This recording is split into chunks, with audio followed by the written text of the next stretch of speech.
Hello, welcome. Ryan Willards here, host of the Business of Architecture UK and director at TTHS Architects. And I'm still in Nashville at the moment, and I've been thinking a lot over the last few days. My brain has been exploding with ideas and all sorts of interesting information.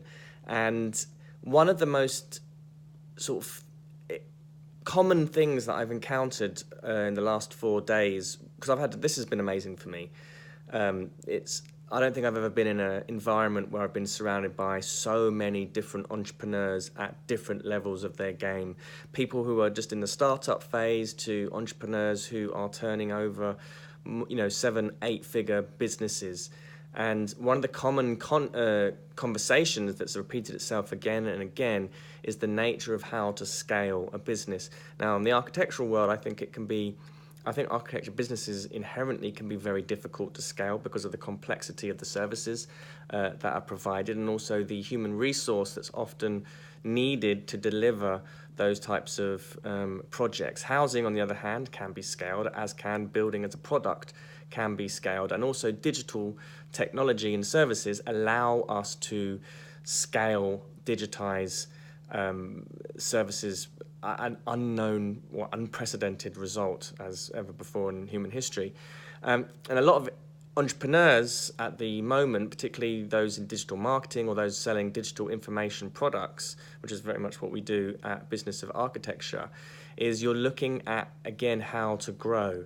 And there are a number of different sort of constraints that can confine a business. So it was just really interesting because you've got people who are trying to grow their businesses to get to that first £100,000 mark, and then there's the mark of the £1 million turnover, and then getting from 1 million to 10 is another growth spurt. And sometimes, just listening to these conversations, people who had hit the million, they were really struggling to get the 10 million, and often there'd need to be some sort of shift in the development of their business to really expand it to that next level. And sometimes you might be operating in a limited or capped market. There just isn't the ability to scale up because there's a limited amount of people that actually need those services that you are providing. So what happens then?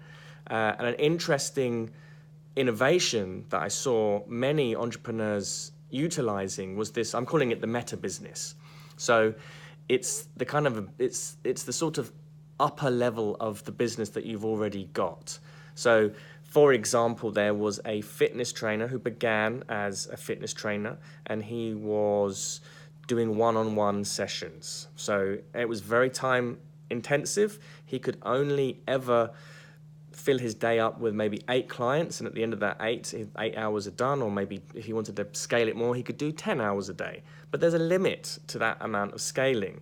So he decided to go online and produce information products. So first phase is just being one-to-one services, one person at a time, doing gym instruction, right? So you can scale up from there. So rather than doing one-on-one sessions, maybe you can do 10 people at a time.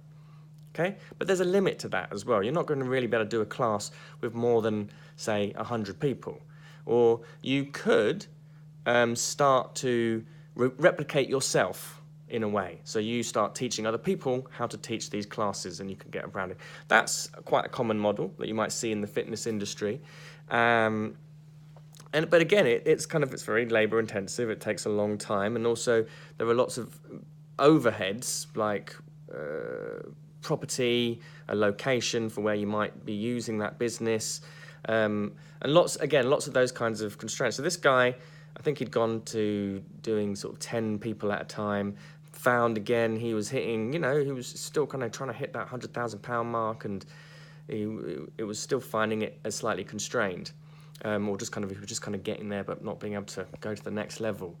Then what he did was create an information product, so a digital online information product, like a downloadable set of exercises that people could buy from him for maybe anything between £50 to £100, or there was more expensive courses, and they would be able to learn or walk themselves through a set of exercises that they could do in their homes daily. So that became quite fascinating, and he was able to scale that up quite quickly and to quite a large extent. Now, the next part of the journey was he was finding that these products, perhaps he hadn't priced them big enough, or there was an inherent constraint yet again. And what he did, so this is where the meta business comes in, is he started to develop another higher ticket program, which was of more value than, say, just a £50 to £100 exercise program. He started developing information products to teach other fitness professionals how they could create their own digital products. So it's kind of self-referential, reflexive, and the meta business. So really, really fascinating. Started doing that, hit the £1 million turnover a year mark. Now, what he's been looking at, or now what he's gone on to do, is there's a kind of inherent constraint again. How many fitness professionals are there that want to learn how to scale their business up, even though it's a high ticket program, maybe £15,000 or something like that? What's the next thing? And he was kind of finding there was an inherent limit in the market of fitness professionals that wanted to do that, and also around him there was other kind of competition. So now what he's doing is he's teaching people how to create professional training courses for other types of industries. He's teaching people how to another form of basically replicating what he's just done, and teach people to do that, and boom, there is another market right there, much bigger, much wider, and it's kind of self-referential in this way, but it's gone to that kind of next meta level. So that's my little thoughts on some of the conversations that I've been listening to and involved with whilst I've been here. It's fascinating for me to be exploring lots of these ideas. So that's the meta business.